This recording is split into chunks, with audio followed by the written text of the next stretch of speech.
नमस्कार, स्वागत है आपका इन लाइव 24 न्यूज़ चैनल के सुबह के समाचार में। तो चलिए शुरुआत करते हैं देश और विदेश से जुड़ी खबरों से। चीन से तनाव के बीच कश्मीर में नई हलचल, एलपीजी स्टॉक करने और स्कूलों को खाली करने के दिए गए आदेश। लद्दाख में हिंसक झड़प के बाद से ही भारत और चीन के बीच तनाव बढ़ता जा रहा है। इस बीच जम्मू कश्मीर में खाद्य आपूर्ति और उपभोक्ता मामलों के विभाग द्वारा जारी आदेश में कहा गया है कि एलपीजी सिलेंडर का पर्याप्त स्टॉक सुनिश्चित किया जाए, क्योंकि आने वाले दिनों में हाईवे बंद होने के कारण एलपीजी सिलेंडर को लाने में समस्या हो सकती है। आदेश में कहा गया है कि भूस्खलन के कारण राष्ट्रीय राजमार्ग बंद होने के कारण आपूर्ति प्रभावित हो सकती है, लेकिन तथ्य ये है कि तेल कंपनियों के पास जो स्टॉक है वो कम से कम 15 दिनों से 1 महीने तक ही चल सकता है और ऐसा कोई आदेश जारी करने की ज़रूरत समझ नहीं आती है। दूसरा, हाईवे की स्थिति इतनी बुरी नहीं है कि ये इतनी लंबी अवधि के लिए बंद किया जाए। इसी तरह का आदेश पिछले साल जुलाई में धारा 370 को खत्म करने से पहले और बालाकोट हवाई हमले से पहले भी जारी किया गया था। इसके साथ ही जम्मू कश्मीर में एक दूसरा आदेश भी जारी किया गया है। दूसरे आदेश के मुताबिक गांदरबल में सुरक्षा बलों के लिए स्कूलों की इमारतों को खाली करने के आदेश दिए गए हैं। कश्मीर में गांदरबल जिला लद्दाख के कारगिल से सटा हुआ है। वहीं इस मामले को लेकर पूर्व मुख्यमंत्री उमर अब्दुल्ला ने ट्वीट कर कहा है कि सरकार के आदेश कश्मीर में दहशत पैदा कर रहे हैं। दिल्ली को टिड्डियों से फिलहाल मिली राहत, आगरा की ओर बढ़ा टिड्डी दल, अब तक खेती को खास नुकसान नहीं किया। ऐसा लगता है कि देश की राजधानी दिल्ली फिलहाल टिड्डियों के आतंक से बच गई है। दिल्ली से सटे गुरुग्राम पहुंचा टिड्डियों का दल अचानक बदली हवा की दिशा से हरियाणा के पलवल होते हुए आगरा की ओर मुड़ गया। वहीं केंद्रीय कृषि मंत्रालय के मुताबिक 8 किलोमीटर क्षेत्र का टिड्डियों का एक दल राजस्थान के झुंझुनू जिले में 26 जून को हरियाणा के रेवाड़ी की ओर बढ़ा। यहां उस पर काफी हद तक काबू पा लिया गया, लेकिन कुछ बचे हुए टिड्डी पहले झज्जर की ओर बढ़े और बाद में हवा की दिशा बदलने से 3-4 छोटे दलों में बंटकर हरियाणा के नूह और गुरुग्राम की ओर बढ़े। इसके पहले कि टिड्डियों के ये दल दिल्ली की ओर बढ़ते, हवा की दिशा थोड़ी और बदली और ये दल उत्तर प्रदेश की तरफ बढ़ गए। कृषि मंत्रालय ने औपचारिक तौर पर साफ किया है कि अब तक गुजरात, उत्तर प्रदेश, मध्य प्रदेश, महाराष्ट्र, छत्तीसगढ़, बिहार और हरियाणा में फसलों का कोई नुकसान नहीं हुआ है। हालांकि मंत्रालय के मुताबिक राजस्थान के कुछ जिलों में मामूली नुकसान की खबर आई है। इसकी सबसे बड़ी वजह यह है कि फिलहाल ज़्यादातर इलाकों में कोई फसल खड़ी नहीं है, क्योंकि अभी खरीफ की बुवाई का मौसम चल रहा है। मंत्रालय के मुताबिक टिड्डियों पर नियंत्रण के लिए सरकार की ओर से तत्काल की गई कार्रवाई भी फसलों की कम बर्बादी के लिए जिम्मेदार है। इसके साथ ही आपको बता दें कि टिड्डियों को नियंत्रण के लिए ड्रोन का इस्तेमाल करने वाला भारत दुनिया में इकलौता देश है। अब तक 5 कंपनियों के 12 ड्रोन इस काम में लगाए गए हैं, जिनमें ज़्यादातर राजस्थान में है। फिलहाल ड्रोन का इस्तेमाल केवल ऊंचे पेड़ों या दुर्गम इलाकों पर ही कीटनाशकों के छिड़काव के लिए किया जा रहा है। इसके अलावा कृषि मंत्रालय ने नागरिक उड्डयन मंत्रालय से हेलीकॉप्टर के इस्तेमाल की भी इजाज़त ले ली है। हालांकि हेलीकॉप्टर से इस्तेमाल के लिए जो स्प्रेयर मशीन चाहिए, उसे लॉकडाउन के चलते आने में देरी हो रही है। उसके जुलाई के अंत तक ही भारत पहुंचने की संभावनाएं हैं। फिलहाल टिड्डी नियंत्रण के काम में 60 कंट्रोल टीमें और केंद्र सरकार के 200 प्रशिक्षित कर्मचारी लगाए गए हैं। अब भारत चीन विवाद में बीजेपी सांसद प्रज्ञा ठाकुर की एंट्री, राहुल गांधी का नाम लिए बिना दिया विवादित बयान। मध्य प्रदेश की भोपाल लोकसभा सीट से बीजेपी सांसद प्रज्ञा सिंह ठाकुर ने कांग्रेस के पूर्व अध्यक्ष राहुल गांधी का नाम लिए बिना कहा कि एक विदेशी महिला से पैदा हुआ व्यक्ति राष्ट्रवादी नहीं हो सकता है। ठाकुर प्रदेश बीजेपी कार्यालय में एक कार्यक्रम के बाद भारत चीन के बीच तनाव के संदर्भ में कांग्रेस के आरोपों पर बात कर रही थी। एक सवाल पर पत्रकारों से उन्होंने कहा, कांग्रेस को तो अपने गिरेबान में झांक कर देखना चाहिए। उनमें ना तो बोलने की सभ्यता है, ना ही पार्टी में संस्कार है, ना ही उनकी पार्टी में देशभक्ति है। मैं एक बात कहूंगी कि देशभक्ति आएगी कहां, सब 2 देशों की सदस्यता लेकर रहेंगे। उन्होंने कहा कि प्रधानमंत्री नरेंद्र मोदी और गृह मंत्री अमित शाह के नेतृत्व में देश सुरक्षित हाथों में है। वहीं कांग्रेस के मीडिया सेल के प्रभारी और पूर्व मंत्री जीतू पटवारी ने भी प्रज्ञा ठाकुर का नाम लिए बिना उन पर तंज करते हुए ट्वीट किया, कोई भी देशभक्त आतंकवाद नहीं हो सकता है, कोई भी गोडसे भक्त देशभक्त नहीं हो सकता है, जाकी रही भावना जैसी प्रभु मूरत देखी तिन तैसी। पटवारी अप्रत्यक्ष तौर पर 2008 में महाराष्ट्र के मालेगांव बम विस्फोट मामले के आरोपियों में से एक प्रज्ञा ठाकुर का उल्लेख कर रहे थे। इससे पहले प्रज्ञा ठाकुर ने आरोप लगाया था कि कांग्रेस की तरफ से 9 साल तक दी गई प्रताड़नाओं के कारण वो आज तक स्वास्थ्य संबंधी समस्याओं को झेल रही है। छठे अंतर्राष्ट्रीय योग दिवस पर बीजेपी कार्यालय में पार्टी कार्यकर्ताओं के साथ योग करने के बाद प्रज्ञा ने साल 2008 में हुए मालेगांव बम धमाकों के मामले में 9 साल तक जेल में बिताए दिनों को याद किया था। सुशांत सिंह सुसाइड मामले में यशराज फिल्म की कास्टिंग डायरेक्टर शानू शर्मा से हुई पूछताछ, रणवीर की मानी जाती है करीबी। बॉलीवुड की मशहूर कास्टिंग डायरेक्टर शानू शर्मा से पुलिस द्वारा सुशांत सिंह राजपूत सुसाइड केस के संबंध में सवाल पूछे गए। एक रिपोर्ट के मुताबिक यशराज फिल्म से जुड़ी शानू शर्मा को पूछताछ के लिए बांद्रा पुलिस स्टेशन में बुलाया गया। पुलिस उपायुक्त अभिषेक त्रिमुखे ने कहा, यशराज फिल्म की कास्टिंग डायरेक्टर शानू शर्मा से बांद्रा पुलिस स्टेशन में पूछताछ की गई है। एक अन्य अधिकारी ने कहा कि अगले कुछ दिनों में पूछताछ के लिए कुछ और प्रोडक्शन हाउस के प्रतिनिधियों को पुलिस द्वारा बुलाए जाने की संभावना है। वहीं आदित्य चोपड़ा के प्रोडक्शन बैनर द्वारा समर्थित शुद्ध देसी रोमांस और डिटेक्टिव ब्योमकेश बख्शी में सुशांत के साथ काम कर चुकी है। कई रिपोर्ट्स से इस बात के भी संकेत मिले हैं कि यशराज फिल्म्स के 2 पूर्व वरिष्ठ अधिकारियों से भी पुलिस ने सवाल पूछे हैं। इनमें से एक यशराज फिल्म्स में पूर्व उपाध्यक्ष प्रोडक्शन आशीष सिंह है और दूसरे हैं आशीष पाटिल। ये भी यशराज फिल्म संग पहले से जुड़ रहे हैं। साल 2012 में सुशांत द्वारा यशराज फिल्म्स के साथ हुए करार में इन दोनों ने भी हस्ताक्षर किए थे। पुलिस सूत्रों का कहना है कि आशीष सिंह से लगभग 5 घंटे पूछताछ हुई और इस दौरान उन्होंने कॉन्ट्रैक्ट के बारे में विस्तार से बताया। उन्होंने साल 2015 तक सुशांत के यशराज फिल्म से जुड़े रहने के बारे में भी बताया और अपना बयान दर्ज करवाया। बांद्रा पुलिस ने आशीष पटेल से भी कॉन्ट्रैक्ट के बारे में सवाल किए और सुशांत सिंह के काम और यशराज फिल्म से बाहर निकलने के बारे में अन्य पूछताछ की। आपको बता दें कि सुशांत ने 14 जून को अपने आवास में फांसी लगाकर आत्महत्या कर ली थी और वो महज 34 साल के ही थे।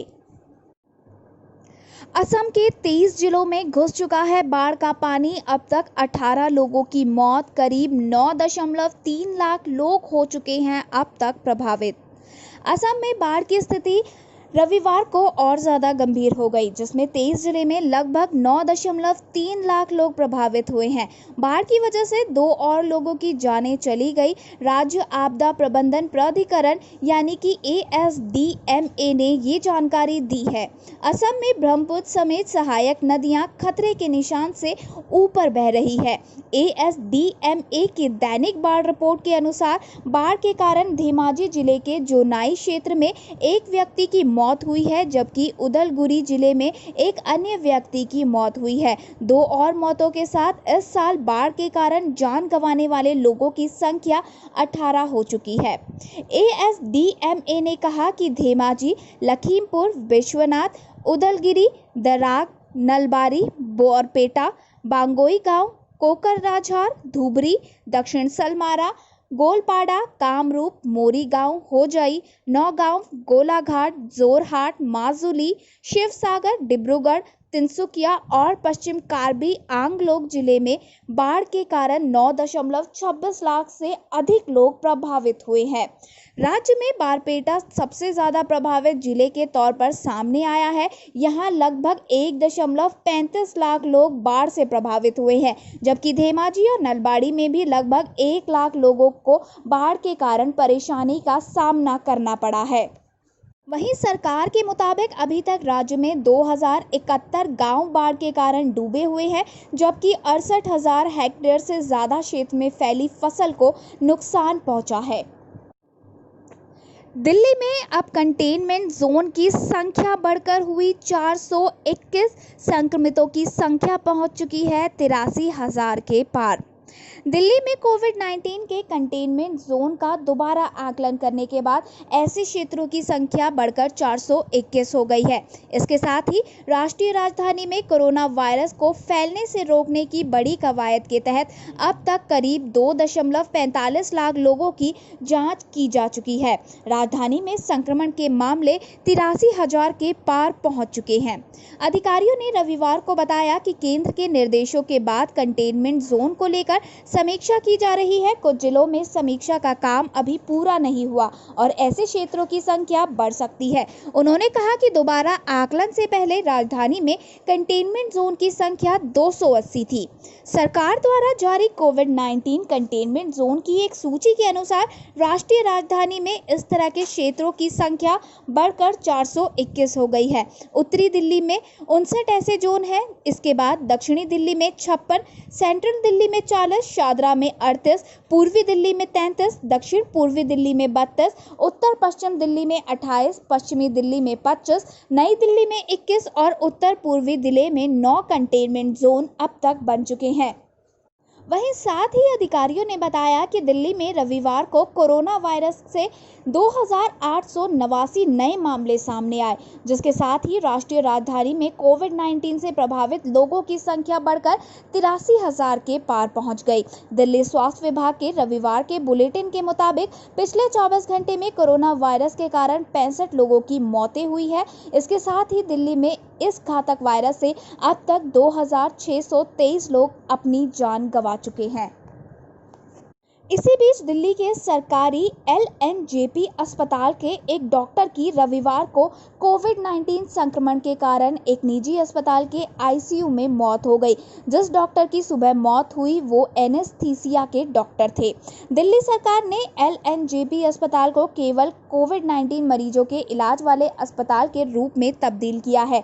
अस्पताल के एक अधिकारी ने बताया, आज सुबह वो जिंदगी की जंग हार गए। उन्होंने बताया कि डॉक्टर की मैक्स स्मार्ट के ICU में मौत हो गई, जो साकेत में कोविड-19 अस्पताल है। दिल्ली में कोरोना वायरस संक्रमण की चपेट में अब तक कई स्वास्थ्यकर्मी आ चुके हैं। इसके साथ ही एक अधिकारी ने जानकारी दी कि शनिवार रात तक हमने दिल्ली में घर घर जाकर सर्वेक्षण में करीब 2 लाख लोगों की कोविड-19 संबंधी जांच की है। कंटेनमेंट जोन में भी 45,000 लोगों की जांच की गई है। वहीं दिल्ली के उप मुख्यमंत्री मनीष सिसोदिया ने बयान जारी कर कहा है कि मुख्यमंत्री अरविंद केजरीवाल ने दिल्ली में कोरोना वायरस से निपटने के लिए हर एजेंसी की मदद और समर्थन मांगा है। उन्होंने कहा कि मुख्यमंत्री ने सभी से समर्थन मांगा था, क्योंकि उनका मानना था कि कोरोना वायरस से लड़ाई काफ़ी बड़ी है और अकेले कोई भी व्यक्ति या एजेंसी इससे निपटने में सक्षम नहीं है। सिसोदिया ने बयान में कहा कि पिछले सप्ताह से इसका असर दिखने लगा है और मरीजों के स्वस्थ होने की दर में सुधार भी आया है। वहीं 15 दिन के लिए चलाया जाने वाला सीरोलॉजिकल सर्वे रविवार को दूसरे दिन भी जारी रहा। इस दिन 1,947 नमूने एकत्र किए गए। केंद्रीय स्वास्थ्य मंत्रालय ने कहा कि सर्वे अभियान के तहत एंटीबॉडी का पता लगाने के लिए 20,000 लोगों के खून के नमूनों की जांच की जाएगी। ये अभियान 10 जुलाई तक राष्ट्रीय रोग नियंत्रण केंद्र और दिल्ली सरकार संयुक्त रूप से मिलकर चलाएगी। इस सर्वे की शुरुआत शनिवार को हुई थी और पहले दिन करीब 600 नमूने एकत्र किए गए थे। यूपी, बिहार से लेकर तमिलनाडु तक आज कई राज्यों में भारी बारिश का है अनुमान। मौसम विभाग के मुताबिक आज बिहार, असम, मध्य प्रदेश और मेघालय में भारी से बहुत भारी बारिश का अनुमान लगाया गया है। इसके साथ ही पूर्वी उत्तर प्रदेश, विदर्भ, छत्तीसगढ़, झारखंड, पश्चिम बंगाल, गुजरात, मध्य महाराष्ट्र, मारवाड़ा, कोस्टल और साउथ इंटीरियर कर्नाटक, तमिलनाडु, केरल में भारी बारिश हो सकती है। बिहार, हिमाचल प्रदेश, जम्मू कश्मीर, लद्दाख, उत्तराखंड, पूर्वी उत्तर प्रदेश, पूर्वी राजस्थान, मध्य प्रदेश, मध्य महाराष्ट्र, गुजरात, आंध्र आंध्र प्रदेश, कर्नाटक, केरल में आंधी और आकाशीय बिजली गिरने का भी अनुमान है। असम में बारिश से संबंधित घटनाओं में 3 लोगों की जान चली गई और जम्मू कश्मीर में बिजली गिरने से एक नाबालिग लड़की की मौत हो गई है। देश के कई हिस्सों में रविवार को दक्षिण पश्चिमी मानसून के कारण लगातार बारिश हुई। असम में बाढ़ से 23 जिलों में लगभग 9.3 लाख लोग प्रभावित हुए हैं। गुवाहाटी समेत कई क्षेत्रों में ब्रह्मपुत्र नदी खतरे के निशान से ऊपर बह रही है। वहीं केंद्रीय गृह मंत्री अमित शाह ने असम के मुख्यमंत्री सर्बानंद सोनोवाल से बाढ़ की स्थिति के संबंध में बातचीत की। उन्होंने बिहार के मुख्यमंत्री नीतीश कुमार से भी बात की और उन्हें संभावित बाढ़ की स्थिति में केंद्रीय मदद का आश्वासन दिया, क्योंकि महानंदा नदी का जल स्तर बढ़ता जा रहा है। मध्य प्रदेश में एनएसयूआई के जिला महामंत्री सोनू परोचिया की हत्या में 5 आरोपी किए गए गिरफ्तार। मध्य प्रदेश पुलिस ने भारतीय राष्ट्रीय छात्र संगठन के नेता सोनू परोचिया की हत्या में शामिल सभी 5 आरोपियों को गिरफ्तार कर लिया है। मंडला के पुलिस अधीक्षक दीपक शुक्ला ने रविवार को बताया कि एनएसयूआई के जिला महासचिव सोनू परोचिया, जिनकी उम्र 28 वर्ष थी, शनिवार रात को गोली मारकर हत्या करने के मामले में मुख्य आरोपी मयूर यादव और उसके साथी पीयूष मरावी को रायपुर से गिरफ्तार कर लिया है। पुलिस अधिकारी ने बताया कि मामले में अन्य आरोपियों आयुष यादव, रवि यादव और विपिन मरकाम को भी गिरफ्तार किया गया है। सभी आरोपियों को हत्या समेत आईपीसी की अन्य धाराओं में गिरफ्तार कर लिया गया है। पुलिस ने वारदात में इस्तेमाल की गई देसी पिस्तौल और एक एसयूवी कार भी बरामद की है। बताया जाता है कि मयूर यादव और परोचिया के बीच जिला मुख्यालय में करीब 20 किलोमीटर दूर सड़क किनारे एक ढाबे पर विवाद हुआ, जिसके बाद आरोपियों ने परोचिया की गोली मारकर हत्या कर दी थी। आरोपियों ने वारदात को तब अंजाम दिया जब परोचिया अपने चाचा का जन्मदिन मनाकर घर लौट रहा था। आरोपियों ने रात लगभग 12:30 बजे महाराजपुर थाना के अंतर्गत पौड़ी ढाबा में अपने चचेरे भाई के जन्मदिन की पार्टी मनाकर स्कूटी से लौट रहे एनएसयूआई के जिला महासचिव सोनू परोचिया और 2 युवकों को बोलेरो से टक्कर मारी। स्कूटी सवारों के नीचे गिरते ही बोलेरो में सवार एक आरोपित ने सोनू के सीने में गोली मार दी, जिससे उसकी मौके पर ही मौत हो गई थी।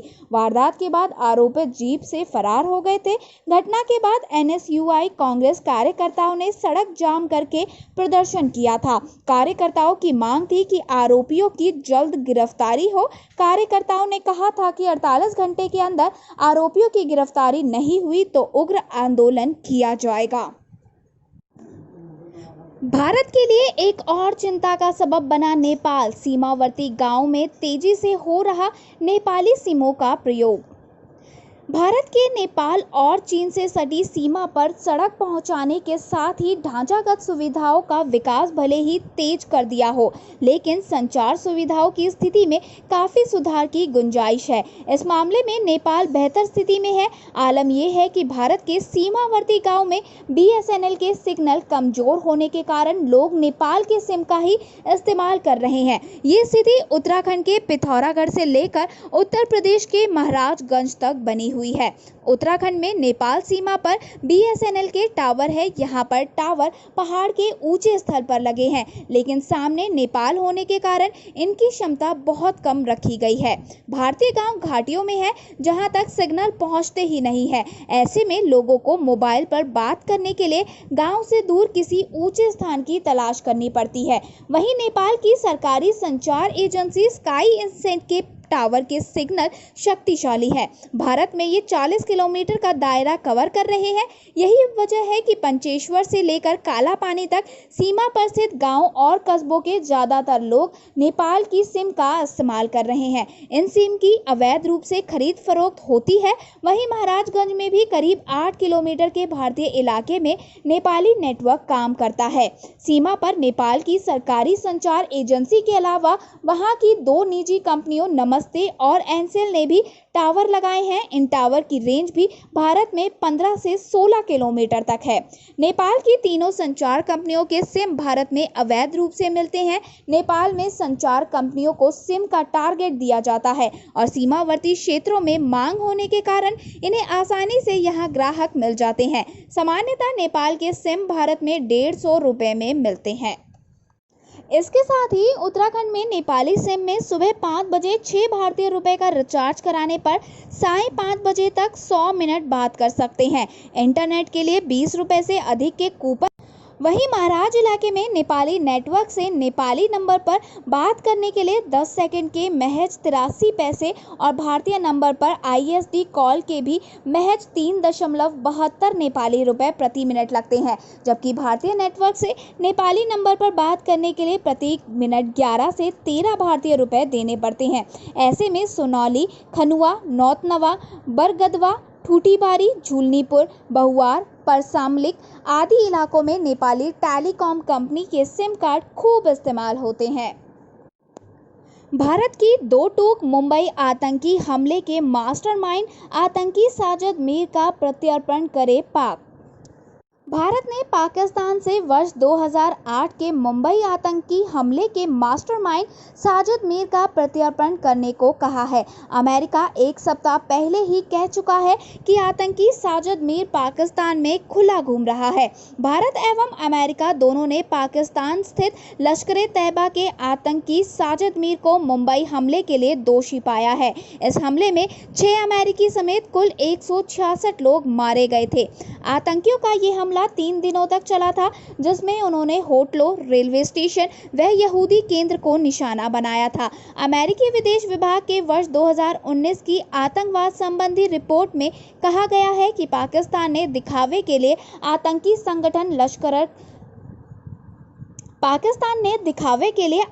संगठन लश्कर के संस्थापक हाफिज सईद पर तो कार्रवाई की है, लेकिन दूसरे आतंकियों को खुला छोड़ रखा है। रिपोर्ट में कहा है कि मुंबई हमले की रूपरेखा तैयार करने वाला आतंकी साजिद मीर भी पाकिस्तान में खुला घूम रहा है।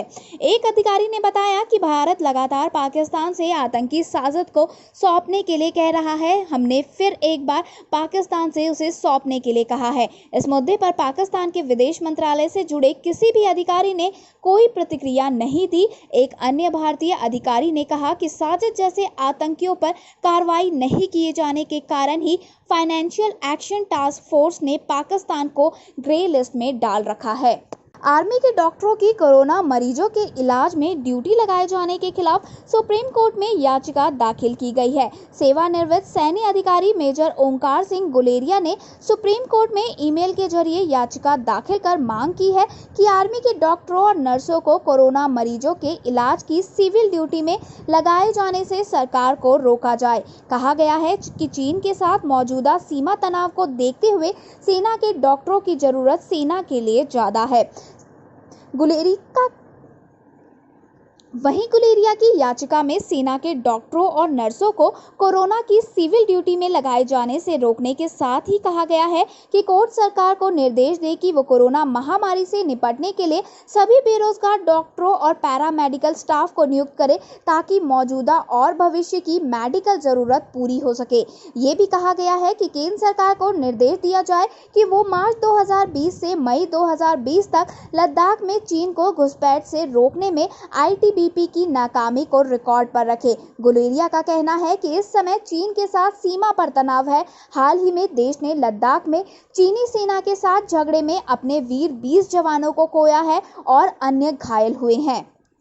वहीं सीमा पर तनाव को देखते हुए और मौजूदा हालात में आर्मी के डॉक्टर और नर्सें जवानों के लिए रहने चाहिए, बल्कि ऐसे मौके पर सेना के लिए सिविल अस्पताल तैयार रखे जाते हैं, जबकि यहां इसके विपरीत सेना के डॉक्टरों और नर्सों को 20,000 कोरोना मरीजों की देखभाल और इलाज में लगाए जाने का सरकार का फैसला है, जो कि ठीक नहीं है। अब गूगल मीट में जुड़ने वाले हैं कई नए फीचर। वीडियो कॉलिंग एक्सपीरियंस होगा अब बेहतर।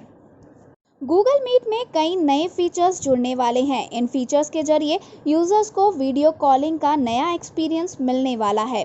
गूगल अपने वीडियो कॉन्फ्रेंसिंग ऐप मीट में बैकग्राउंड ब्लर, लो लाइट मोड और बैकग्राउंड रिप्लेसमेंट जैसे फीचर्स जोड़ने वाला है। इन फीचर्स के जरिए गूगल मीट ऐप प्रतिद्वंदी वीडियो कॉन्फ्रेंसिंग ऐप जूम और माइक्रोसॉफ्ट टीम्स को चुनौती दे सकता है। यूजर्स इन फीचर के जरिए वीडियो कॉन्फ्रेंसिंग को कस्टमाइज कर सकेंगे। गूगल ने अमेरिकी मीडिया वर्ज को कंफर्म किया है कि जल्द ही बैकग्राउंड ब्लर और बैकग्राउंड इमेज रिप्लेसमेंट फीचर्स को जोड़ा जाएगा। गूगल का video conferencing app Meet Android के साथ साथ iOS और वेब वर्जन के लिए उपलब्ध है। इस ऐप के जरिए एक साथ 100 लोगों से कनेक्ट किया जा सकता है। इस ऐप में जुड़ने वाले नए फीचर्स में यूजर्स लो लाइट मोड को भी एक्सपीरियंस कर सकेंगे। साथ ही यूजर्स को सभी पार्टिसिपेंट्स के लिए टाइल व्यू भी देखने को मिल सकता है। गूगल ने अपने इस वीडियो कॉन्फ्रेंसिंग ऐप को मई में जीमेल के साथ इंटीग्रेट किया है। इस अपग्रेडेशन के जरिए यूजर्स जीमेल से ही वीडियो कॉन्फ्रेंसिंग को इनिशिएट कर सकते हैं। इस ऐप की सबसे खास बात यह है कि इसमें यूजर्स 100 पार्टिसिपेंट्स के साथ वीडियो कॉलिंग कर सकते हैं और इसमें कोई टाइम लिमिट भी नहीं है। इसके साथ ही आपको बता दें कि Google Meet video conferencing app को 2017 में लॉन्च किया गया था। पहले इस ऐप के जरिए 30 लोगों के साथ कनेक्ट हो सकते थे। गूगल मीट को हैंग आउट के एंटरप्राइज फ्रेंडली वर्जन के तौर पर पेश किया गया था। जी सूट एंटरप्राइज यूजर्स इस ऐप के जरिए 250 लोगों से कनेक्ट कर सकते हैं, जबकि बिजनेस यूजर्स एक साथ 250 लोगों के साथ कनेक्ट हो सकते हैं। इस ऐप के फीचर्स की बात करें तो इसमें डायल इन नंबर के जरिए भी कनेक्ट किया जा सकता है।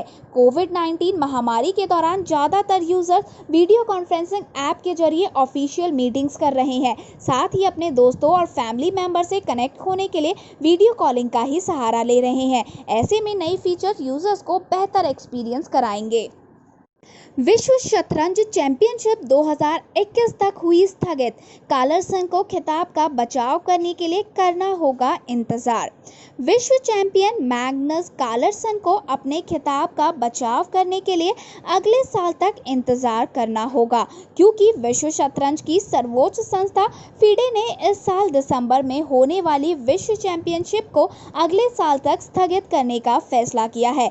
विश्व चैंपियनशिप मुकाबले का आयोजन इस साल 20 दिसंबर में दुबई में होना था, जिसमें नॉर्वे के मौजूदा विश्व चैंपियन कार्लसन का मुकाबला कैंडिडेट्स टूर्नामेंट के विजेता से होना था। कैंडिडेट्स टूर्नामेंट मार्च में रूस में खेला जा रहा था, लेकिन उसे कोरोना वायरस महामारी के कारण बीच में ही रोकना पड़ा था।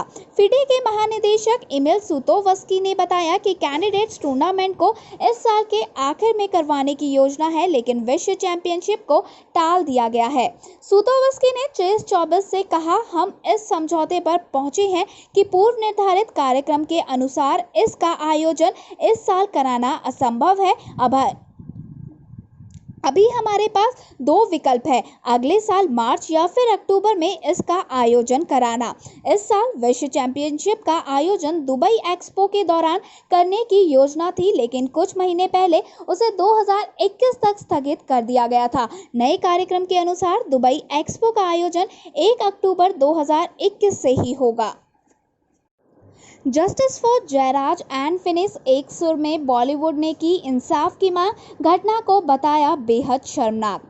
तमिलनाडु में कथित पुलिस उत्पीड़न की वजह से पिता पुत्र पी जयराज और जे फेनिक्स की हुई मौत की प्रियंका चोपड़ा, करीना कपूर और तापसी पन्नू सहित तमाम बॉलीवुड हस्तियों ने निंदा की है और पीड़ितों को न्याय दिलाने की मांग भी की। उल्लेखनीय है कि लॉकडाउन के नियमों का उल्लंघन कर मोबाइल की दुकान खोलने के आरोप में पुलिस ने तमिलनाडु के तूतीकोरन जिले के सातनकुलम से जयराज और फेनिक्स को गिरफ्तार किया था। दोनों की कोविलपट्टी के अस्पताल में 23 जून को मौत हो गई थी। परिजनों ने आरोप लगाया कि पुलिस कर्मियों ने सातनकुलम थाने में पिता पुत्र की बर्बर तरीके से पिटाई की थी, जिसकी वजह से उनकी मौत हुई है। प्रियंका चोपड़ा ने ट्वीट कर कहा, इस तरह की क्रूरता उन्हें क्रोधित करती है और दोषी को सजा मिलनी चाहिए। उन्होंने आगे कहा कि जो मैं सुन रही हूँ उससे बिल्कुल स्तब्ध, दुखी और क्रोधित हूँ। किसी भी इंसान के लिए इस तरह की क्रूरता नहीं की जा सकती, चाहे उसका अपराध कुछ भी हो। दोषी को बिना सजा दिए नहीं छोड़ा जाना चाहिए। हमें ठोस कार्रवाई करनी चाहिए। प्रियंका ने लिखा कि मैं उस पीड़ा की कल्पना भी नहीं कर सकती जिससे पीड़ित परिवार गुजर रहा है। मैं उनके लिए प्रार्थना करती हूँ। हमें अपने सामूहिक आवाज़ का इस्तेमाल जयराज और फेनिक्स को न्याय दिलाने में करना चाहिए। वहीं करीना ने इंस्टाग्राम के माध्यम से कहा कि सभी को इस बात का प्रयास करना चाहिए कि ऐसी घटना दोबारा नहीं हो। साथ ही कहा कि चाहे कोई भी परिस्थिति हो, इस तरह की क्रूरता अस्वीकार्य है। एक समाज के तौर पर मैं इस पर तब तक बोलना जारी रखूंगी जब तक न्याय नहीं मिलता और ये प्रयास करूंगी कि दोबारा ऐसी घटना नहीं हो। वहीं पिता पुत्र की मौत की घटना सामने आने के बाद सोशल मीडिया में नाराजगी देखी जा रही है और #JusticeForJairaj&Phoenix ट्रेंड कर रहा है। इसके साथ ही तापसी ने कहा कि वो घटना के बारे में पढ़कर दुखी है। उन्होंने ट्वीट किया, ये संभवतः कई घटनाओं में महज एक घटना है, लेकिन एक घटना से ही असर शुरू होता है। #JusticeForJairaj&Phoenix ये किसी के भी साथ हो सकता है। घटना का विवरण भयभीत और दुखी करने वाला है। साथ ही घटना को राष्ट्रीय शर्म करार देते हुए अभिनेता रितेश देशमुख ने कहा, इस घटना के बारे में पढ़कर मेरी रूह तक कांप जाती है। हमें इस बर्बर और क्रूरता के खिलाफ एकजुट होना चाहिए। मुख्यमंत्री के पलानीस्वामी ने रविवार को घोषणा की थी कि उनकी सरकार ने इस मामले की जांच केंद्रीय अन्वेषण ब्यूरो यानी कि CBI को सौंपने का फैसला कर लिया है। दुनिया भर में पिछले 24 घंटे में आए 1.63 लाख नए मामले, 3000 की मौत, 12 देशों में 70% है केस।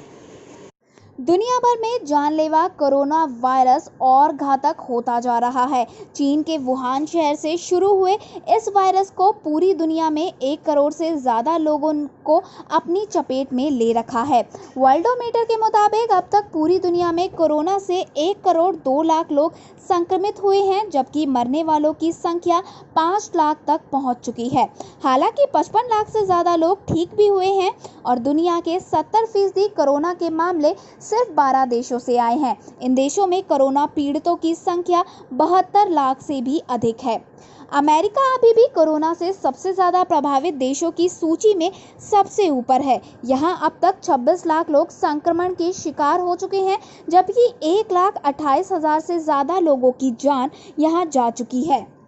वहीं ब्राज़ील में भी सिलसिला थमने का नाम नहीं ले रहा। यहां अमेरिका से ज़्यादा केस और मौतें दर्ज की जा रही हैं। ब्राज़ील में पिछले 24 घंटे में कुल 29,000 नए मामले सामने आए हैं और 555 लोगों की मौत भी हुई है। ब्राज़ील के बाद रूस और भारत में संक्रमितों की संख्या दुनिया में सबसे ज़्यादा तेज़ी से बढ़ रही है।